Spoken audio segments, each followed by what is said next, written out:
आजचा दिवस गुरुवार. हिंदू धर्मात गुरुवारी परिधान करण्यासाठी सर्वात शुभ रंग आहे पिवळा.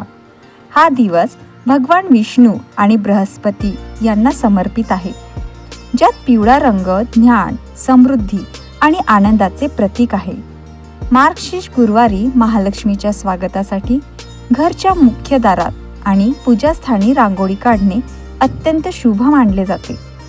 ही रांगोळी नकारात्मकता ऊर्जा दूर करून घरात सुख, समृद्धी, प्रसन्नता आणि सकारात्मकता आणते. तसेच या सण उत्सवात देवी लक्ष्मीला प्रसन्न करण्यासाठी कलश, पायऱ्या किंवा साध्या डिझाईन्स काढल्या जातात.